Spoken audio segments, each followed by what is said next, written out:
हम खुदावंद के पाक कलाम में से पढ़ेंगे मुक़द्दस लूका की इंजील उसका 9वां बाब और उसकी 7वीं आयत से 9वीं आयत तक।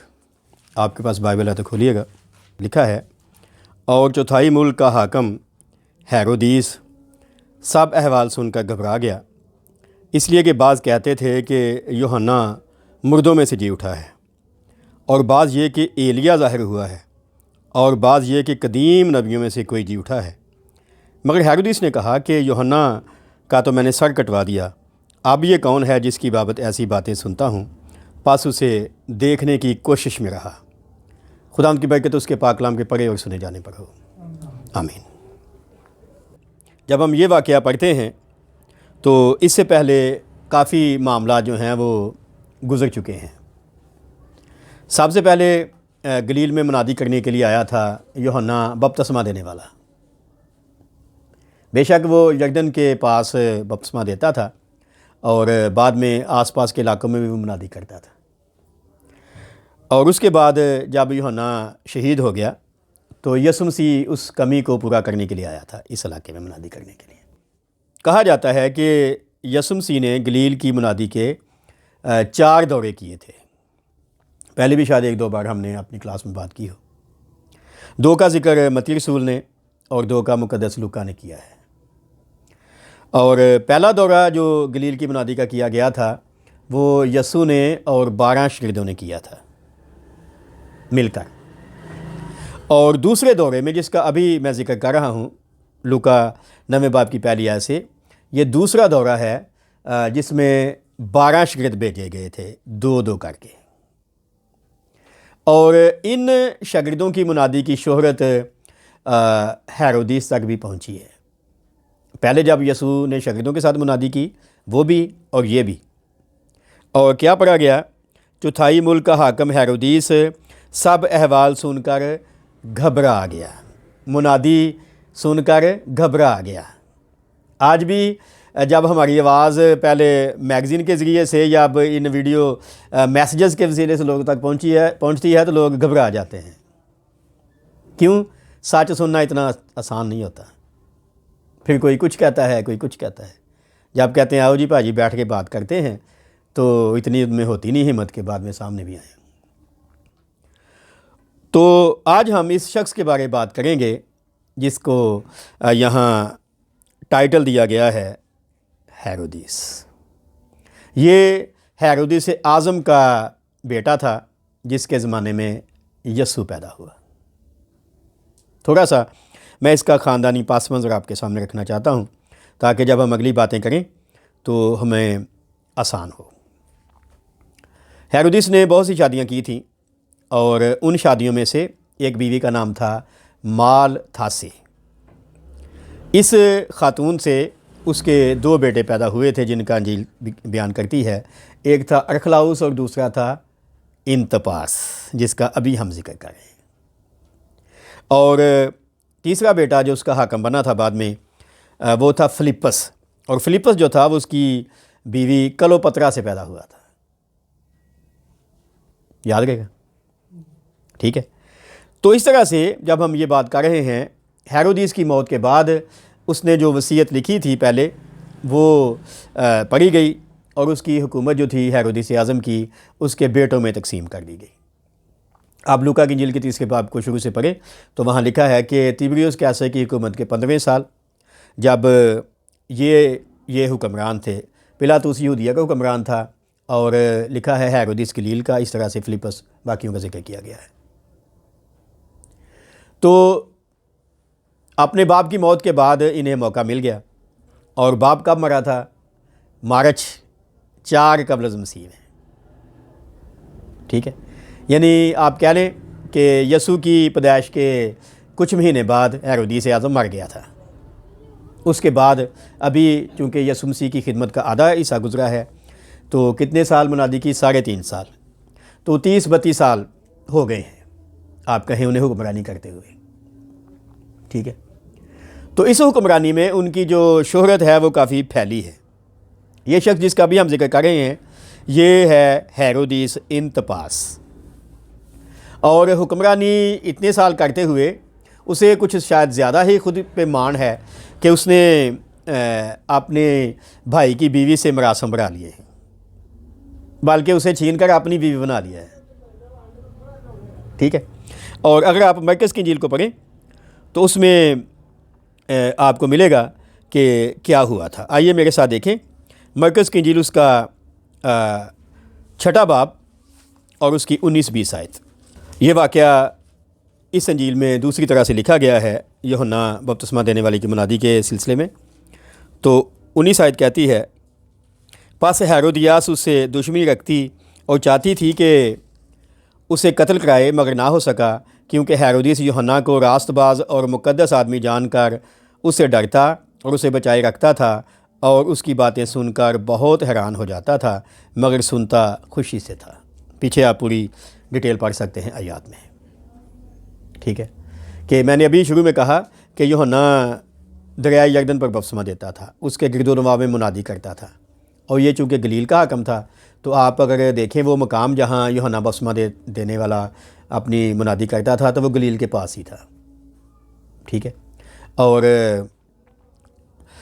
जब कभी यसुह मसीह की लाइफ में बात करने का मौका मिलेगा तफसील के साथ तो फिर मैं बताऊंगा कि हमारे इस बाइबल में जो नक्शा प्रिंट किया गया है उसमें वो मकाम गलत मेंशन किया गया है जहाँ यसुह ने बपतिस्मा लिया था,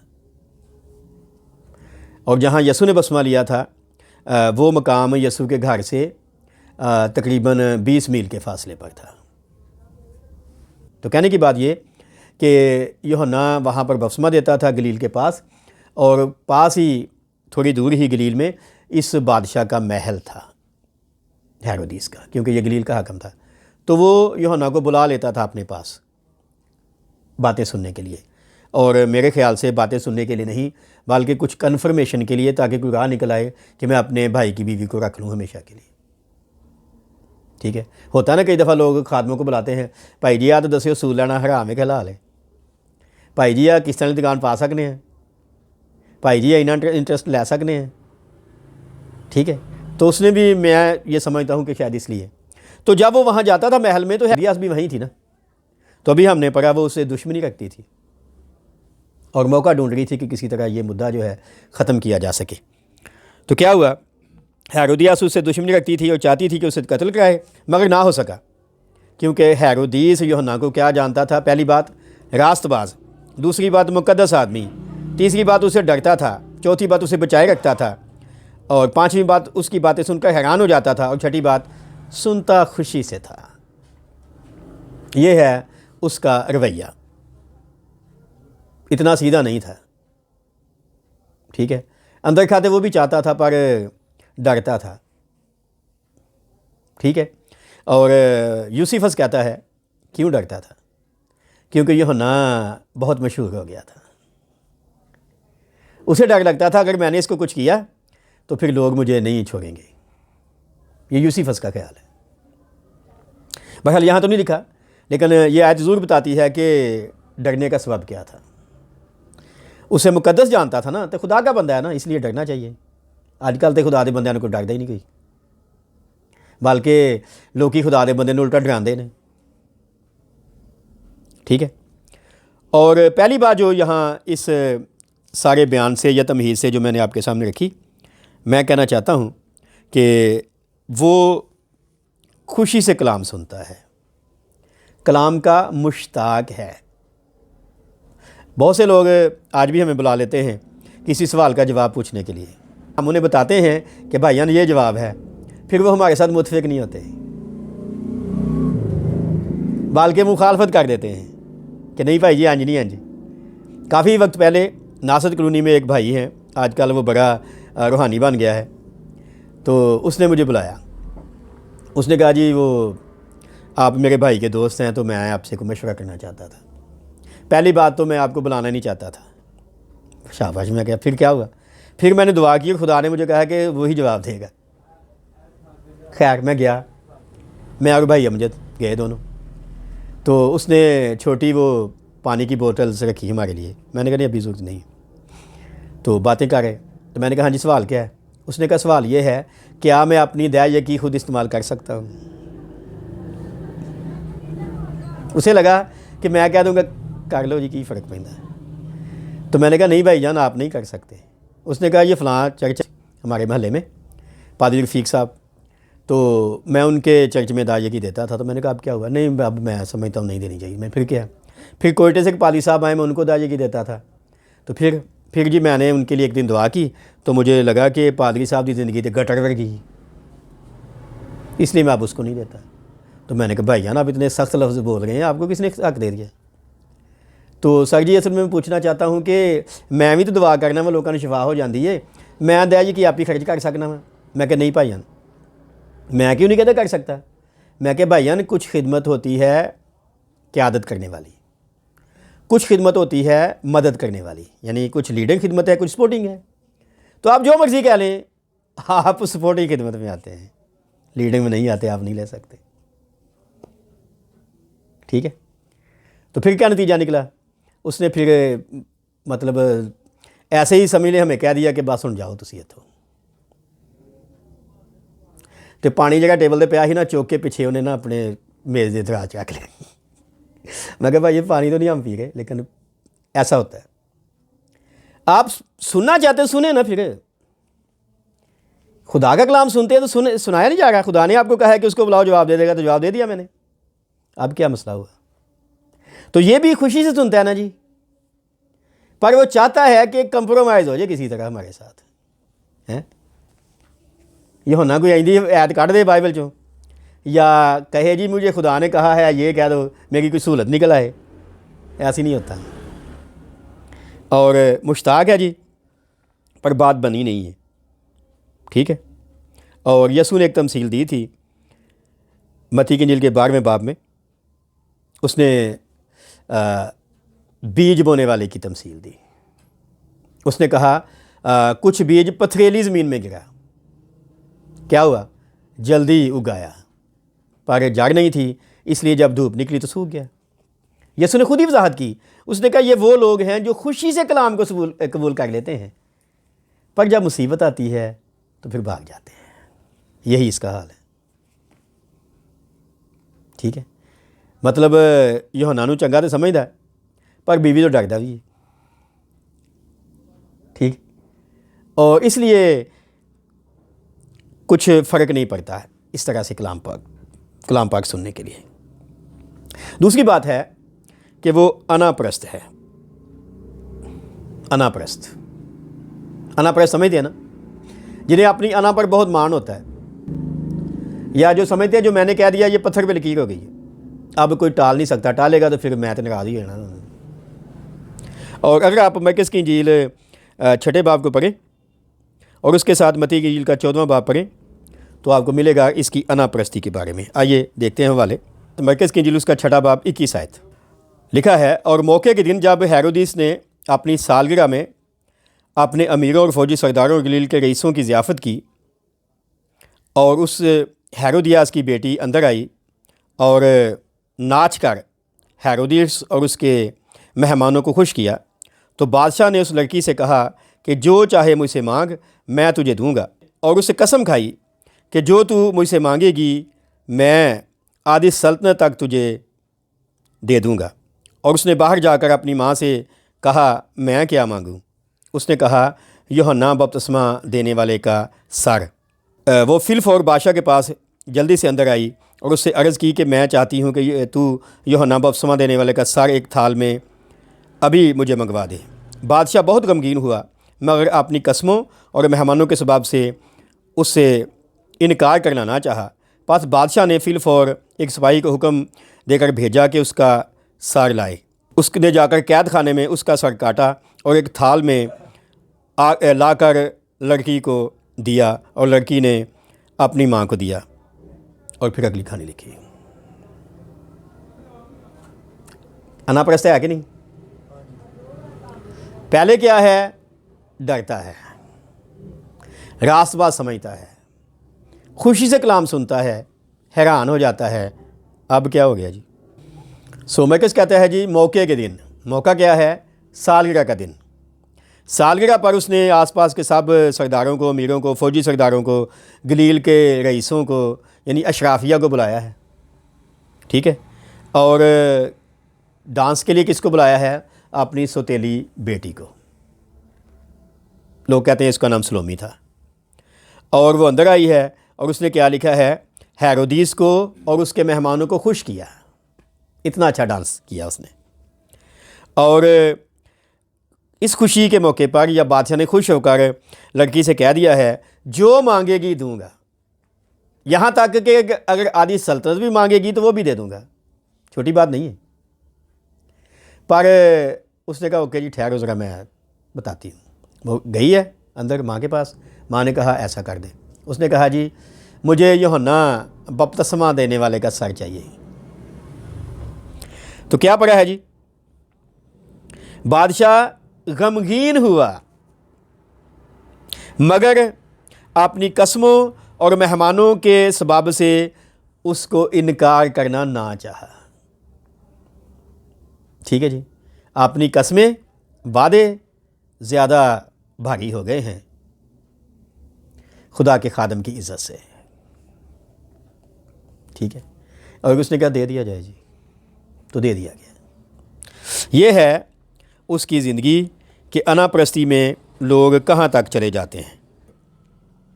तीसरी बात है आज के इस मैसेज में कि इन सारी बातों के बावजूद जो हमने ये नवी आयत पढ़ी है, यसू की शोहरत सुनकर उसे देखने की कोशिश में रहा। उसने कहा यूहन्ना का तो मैंने सर कटवा दिया, अब ये कौन है जिसकी बाबत ऐसी बातें सुनता हूँ। उसने सुना कई लोगों से कि शायद यूहन्ना जी उठा है, शायद पुराने नबियों में से जी उठा है, पर ख्वाहिश पूरी नहीं हुई, देख नहीं पाया। क्यों नहीं देख पाया? यसू जहाँ मनादी कर रहा है, ठीक है, गिरदोनवा में, गलील के गिरदोनवा में, वो इसका इलाका नहीं है, या इलाका है भी तो वहाँ यसू मनादी करने नहीं गया, शागिर्द मनादी करने के लिए गए, इसलिए ख्वाहिश नहीं पूरी हो सकी। और फिर क्या हुआ, एक मैं हवाला आपके सामने रखना चाहता हूँ कि वो यसू को क्यों देखना चाहता है। क्या यसू से बगलगिर होना चाहता है? क्या यसू से यूहन्ना के कत्ल पर माफ़ी मांगना चाहता है? नहीं। आइए देखें लूका की इंजील उसका 13वां बाब उसकी 31वीं और 32वीं आयत। ये वो मौका है जब यसू मसीह अपनी ज़मीनी ज़िंदगी के आखिर पर एक और जगह पर मुनादी कर रहा है, पेरिया के सूबे में। लिखा है, उसी घड़ी बाद फरीसियों ने आकर उसे कहा कि निकल कर यहाँ से चल दे, क्योंकि हेरोदीस तुझे कत्ल करना चाहता है। उसने उनसे कहा, जाकर उस लोमड़ी से कह दो कि देख मैं आज और कल बदरूहों को निकालता और शिफा बख्शने का काम अंजाम देता रहूँगा, और तीसरे दिन कमाल को पहुँचूँगा, मगर मुझे आज और कल और परसों अपनी राह पर चलना ज़रूर है, क्योंकि मुमकिन नहीं कि नबी यरूशलेम से बाहर हलाक हो। ये वाक़या है जब यसू मसीह की मौत में सिर्फ 2-2.5 महीने बाकी है। ये इलाका भी उसका नहीं है हेरोदीस का, ये इलाका भी दूसरा है, पेरिया का सूबा है। पर आप देखेंगे क्यों देखना चाहता था 1.5 साल पहले भी, कत्ल कराने के लिए। वो कोशिश करता रहा किसी तरह यसू पकड़ा जाए, उसके हाथ आ जाए। हालांकि फरीसी यसू के ख़िलाफ़ थे, लेकिन वो उसको ख़बर दे गए आकर, इथों चला जा। शायद वो पीछे से आदमी भेजे गए हों और उन्हें पता हो कि यहाँ आएंगे यसू को पकड़ लेंगे, तो उन्होंने एक तरह से हमदर्दी जताई यसू के साथ, यहाँ से चला जा। हेरोदिस क्या करना चाहता है? तुझे कत्ल करना चाहता है। तो यसू क्या कह रहा है? जाओ उस लोमड़ी से कह दो, डरपोक शख्स से कहो कि मैं आज और कल और परसों अपना काम करता रहूँगा, तू मुझे यहाँ नहीं कत्ल कर सकता, क्योंकि ये यरूशलेम नहीं है। तू अपने घर में भी कत्ल नहीं कर सकता, क्योंकि वो भी यरूशलेम नहीं है। मैं आज और कल और परसों अपना काम करता रहूँगा, और तीसरे दिन कमाल को पहुँचूँगा, क्योंकि मुमकिन नहीं कि नबी यरूशलेम से बाहर हलाक हो जाए। तो यह है उसकी असलियत, आप कहें कि क्यों देखना चाहता है। और फिर अगर आप लूका की इंजील के आखिर को पढ़ें, आखिरी हिस्से को, तो आपको पता चलेगा कि वो वक्त आ गया जब यसू उसके सामने आया, यसू की ज़मीनी ज़िंदगी का आखिरी दिन। और हमने इस पे वीडियो बनाया हुआ है कि पिलातूस ने यसू को छोड़ने के लिए 4 कोशिशें की थी। आमतौर पर लोगों को नहीं बताया जाता, और हमारी ये अच्छी बातें ही हमारे लिए बाज़ मुसीबत बन जाती हैं, मुखालफत में लोग आ जाते हैं। खैर, तो उन कोशिशों में से एक कोशिश ये थी कि जब पता चला कि यसू गलील का है, उसने कहा गलीली है तो फिर गलील का हाकम ही फ़ैसला सुनाएगा। और वो भी इन दिनों ईद फसा मनाने के लिए यरूशलेम में मौजूद है। तो उसने सिपाहियों के साथ यसू को हेरोदिस अंतिपास के पास भेज दिया। ठीक है, और आइए देखें, हम सारी आयतें नहीं पढ़ेंगे क्योंकि इल्ज़ाम तो यही लगाया गया था ना कि ये गलील से लेकर यहाँ तक लोगों को उभारता है बगावत पे। और उसने हेरोदिस के पास कैसे भेजा? ये आयत 8 है, लूका 23:8 आयत लिखा है, हेरोदिस यसू को देखकर बहुत खुश हुआ क्योंकि वह मुद्दत से उसे देखने का मुश्ताक था, इसलिए कि उसने उसका हाल सुना था और उसका कोई मोजज़ा देखने का उम्मीदवार था। यह है आज के मैसेज का टर्निंग पॉइंट। वो जो खुशी से सुनता था, वो जो हैरान हो जाता था, आप देखिए क्या कर रहा है। यूहन्ना की बातें सुनकर हैरान हो जाता था, मगर यूहन्ना जिसकी बातें कहता था उसको देखकर क्या हो गया उसे। ठीक है, बहुत खुश हुआ देखकर, मुद्दत से देखना चाहता था, उसका हाल सुना था, उसका मोजज़ा देखना चाहता था। फिर क्या हुआ? और वह उसे बुतेरी बातें पूछता रहा, मगर उसने कुछ जवाब ना दिया। और सरदार कहन और फ़कीर खड़े हुए ज़ोर शोर से उस पर इल्ज़ाम लगाते रहे। फिर हेरोदिस ने अपने सिपाहियों समेत उसे जलील किया और ठट्ठों में उड़ाया और चमकदार पोशाक पहनाकर उसको पिलातूस के पास वापस भेजा। और उसी दिन हेरोदिस और पिलातूस आपस में दोस्त हो गए, क्योंकि पहले उनमें दुश्मनी थी। ये इसलिए देखना चाहता था। दुश्मनी क्यों हो गई थी? क्योंकि कुछ वक्त पहले पिलातूस ने कुछ गलीलियों को मज़बे पर हलाक करवा दिया था, पर अब दोस्ती हो गई यसू की वजह से। आज भी बहुत से लोग हैं जो, अभी मैंने थोड़ी देर पहले भी कहा, कलाम सुनना चाहते हैं। जिनसे सुनना चाहते हैं उनके बारे में उनके अल्फाज भी बहुत अच्छे होते हैं कई दफ़ा, पर कई दफ़ा वो इतने ख़िलाफ़ भी हो जाते हैं। जब कलाम सुनाया जाता है वो मानते नहीं। भाई जी इंज नहीं हो सकता, भाई जी इंज नहीं हो सकता, मेडिकल तबाक नहीं खतना करवा सकते हैं, भाई जी मैं तो बीती को बपतिस्मा ले लिया, कोई तरीका नहीं है कि मेरा बपतिस्मा ठीक हो जाए। ठीक है, भाई जी मैं तो अपनी मासी ना ब्याह करना चाहना, हो सकता कि नहीं हो सकता? ये मैं अपनी तरफ से बातें नहीं कर रहा, मैं उन लोगों को मिलवा भी सकता हूँ आपसे जिन्होंने मुझसे ये बातें पूछी हुई। जब उन्हें कहा जाए भाई नहीं हो सकता, फिर वो छोड़ो सा जी मुख्तार साहब, वो ना उन्होंने तो अपनी थियोलॉजी है जी। अगर हम कहें कि हाँ जी भाजी कर लो, फिर साढ़े वेगा कोई है ही नहीं। तो क्या हुआ जी? आपको पढ़कर सुना दिया गया, बहुत खुश हो गया, पर यसू खामोश था। कोई बात नहीं यसू ने की। मोजज़ा तो बहुत दूर की बात है ना जी, बतेरी बातें पूछता रहा। शायद उसने बताया हो यसू को कि मैं तो सर जी तुहानू बड़े सालों का लभन दिया, देखना चाहना सा एक बारी। ये कौन है जिहदे बारे यूहन्ना ने कहा कि मैं तो उहदी जुत्ती का तस्मा भी नहीं खोलने दे लायक। पर क्या हुआ? यसू खामोश। यसू ने कोई बात नहीं कही। यसू ने उससे ये भी नहीं कहा कि तूने यूहन्ना को क्यों कत्ल कर दिया। खामोश। क्या मतलब? जो मैसेज यूहन्ना लेके आया था उसने उसको रद्द कर दिया। अब टाइम ख़त्म हो गया, जो कलाम सुनने का टाइम था ख़त्म हो गया, जो मर्जी कर ले। यानी यसू के सामने भी फरियाद नहीं सुनी जा रही ना, मुक गया टाइम। जैसे पाकिस्तान का टाइम ख़त्म हो गया है, किसी भी तरह से आप कह लें। खुदा रहम कर दे तो एक और बात होती है ना, पर खुदा भी हर तरह से अगर आप देखें तो कई बार रहम नहीं भी करता। मैंने एक गज़ल में शेर लिखा था, धूप और छाँव की अपनी एक फितरत है, रूठने मनाने का कायदा तो होता है। ऐसे नहीं, ना कोई मानता है ना कोई रूठता है। तो यसू खामोश, क्या मतलब? खुदा खामोश। क्या मतलब? उसके लिए जो बहाली की बात अगर हो सकती है, खामोश। कैसे कंप्रोमाइज़ होगा जी? यसू के साथ हो जाएगा कंप्रोमाइज़ तो साढ़े ना हो जाएगा। यसू ने होना, साढ़े ना कितों होना? अभी भी उहदे पीछे जाने की कोशिश है। तो आइए हासिल कलाम पढ़ते हैं आज के इस पैगाम का, कि ऐसे लोग जो आज भी हमारे मुआशरे में हैं, हमारे आसपास घूमते हैं, वो चस्के लेते हैं पिछले संडे भी मैं बता रहा था, मैं सारे एक शख्स के पास गए, चस्के लेते हैं, तो ले चस्के। उन्हें पता नहीं है, यीशु कहता है जो बातें तुम आज सुन रहे हो यही तुम्हें कल को मुजरिम ठहरा देंगी। हबक्कूक कहता है छत से शैतीर जवाब देंगे। अगर कोई इनकार करेगा, शतीर बोलेगा हाँ जी भाजी फलाने वक्त तुहानूं खुदा दा पाक कलाम नहीं सुनाया गया, हुण की करन दे। आइए देखिए हासिल कलाम, गलतियों का खात उसका 6 बाब 6 आयत से लिखा है, कलाम की तालीम पाने वाला तालीम देने वाले को सब अच्छी चीज़ों में शरीक करे।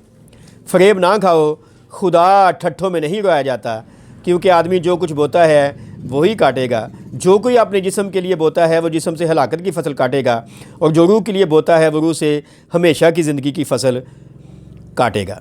हम नेक काम करने में हिम्मत ना हारें, क्योंकि अगर बेदिल ना होंगे तो ऐन वक्त पर काटेंगे। बस जहाँ तक मौका मिले सब के साथ नेकी करें, ख़ासकर अहले ईमान के साथ। तो क्या लिखा गया जी? फरेब ना खाओ, धोखे में ना रहना, खुदा ठट्ठों में नहीं लगाया जाता। तो जिस खुदा ने उसको मुआफ़ करना है, यूहन्ना का कत्ल, जिस खुदा ने उसे बहाल करना है उसको ही ठट्ठों में उड़ा रहा है। कई दफ़ा हम पादरियों का मजाक उड़ा कर समझते हैं कि ऐसी पता नहीं की तीर मार लिया है, पर अगर आप को ना इलम हो और वो पादरी वाकई खुदा की तरफ से बुलाया गया हो, फिर तुहानूं पता लग जाएगा कल। अगर वो पादरी जाली हो फिर मैं कुछ नहीं कह रहा जी, पर अगर वो वाकई खुदा का भेजा हुआ हो फिर तुहाडी खैर नहीं हैगी, बल्कि तेरी नस्लों की भी खैर नहीं हैगी। क्यों?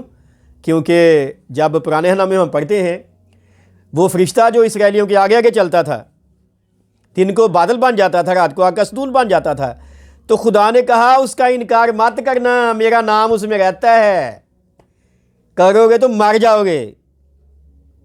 तो फरिश्ता बड़ा होता है कि खुदा का खादम? बोले खुदा का खादम। तो अगर फरिश्ता का इनकार करने वाले नहीं बच पाए तो खुदा के सच्चे खादमों का इनकार करके सुखी होंगे। तो खुदा का खादम आता है, उसका मैसेज लेकर खुदा ही आता है जी। वैसे भी हम कहते हैं जहाँ कहीं 2 या 3 यीशु के नाम पे जमा है, यीशु आ जाता है। तो मैसेज नाम ही सुनाया जाए, 2-3 खुदा के लोग जमा हो तो खुदा वहाँ मौजूद होगा, तो उन लोगों की बेइज्जती ही खुदा की बेइज्जती होगी। तो इस मैसेज से आज हम अपनी ज़िंदगी पर गौर कर सकते हैं। एक बादशाह इतना बेवकूफ़ निकला कि उसने अपने खुदा का मजाक उड़ा दिया, खुदा के नबी को कत्ल कर दिया, और बाद में बड़ा बुरा अंजाम हुआ इसका सुसर था एक अरबी बादशाह, अरतास तारीख कहती है। उसने इससे बदला लेने के लिए इस पे जंग मुसल्लत कर दी, क्योंकि इसने उसकी बेटी के साथ ज़्यादती की थी ना, हेरोदियास के साथ दोस्ती करके या शादी करके। क्या ख्याल? तो उसने इसके जंग की, यह हार गया और बहुत बुरी मौत मरा। बाद में हासिल यही मिल गया, खुदा के कलाम का मजाक उड़ाने का। ठीक है, ऐसे थोड़ी गमलीएल ने कह दिया था यहूदियों से यीशु के शागिर्दों के बारे में, अगर ये खुदा की तरफ से नहीं है तो खुद ही मार खा जाएंगे, पर अगर खुदा की तरफ से हैं तो तुम इनका कुछ नहीं बिगाड़ पाओगे। ये मेरी ज़िंदगी का 35वां साल है जी। बहुत से लोगों ने मुखालफत की, दुश्मनी निभाई, जादू किया, जहर दिया, सब कुछ करके देख लिया, बरेना मजबूर कर दिया, गदी नशीन पीरी की खिदमत हासिल करके आपके सामने बैठे हैं। क्या कर लेंगे अब? आए,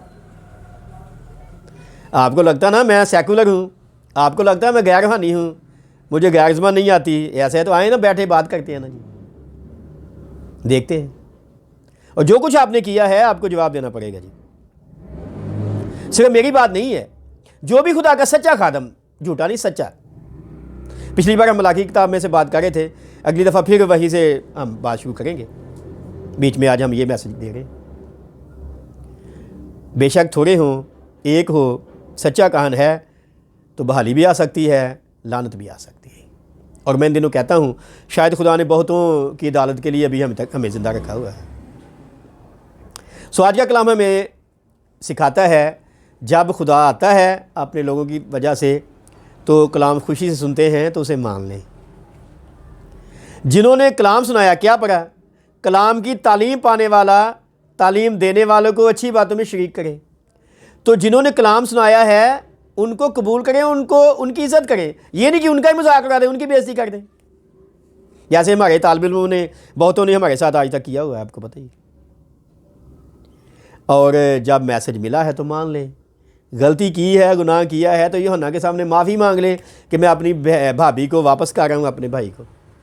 वो भी हाकम है पर मेरी तरह नहीं है वो संग दिल, शायद वो बुज़दिल है या डरता है या जो भी है, तो हो सकता माफ़ी मिल जाती, पर नहीं। तो अब क्या हुआ?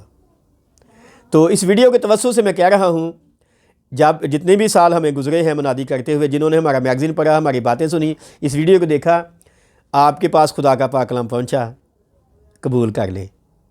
पतरस कहता है हमारे खुदा के तहम्मुल को निजात समझे, वरना खुदा ठट्ठों में नहीं रोया जाता। आप अगर इस कलाम को नहीं मानेंगे, आप खुदा का मजाक उड़ाएंगे और फिर आपको पता चल जाएगा। खुदा हमें इस कलाम के वसीले बरकत दे, आमीन।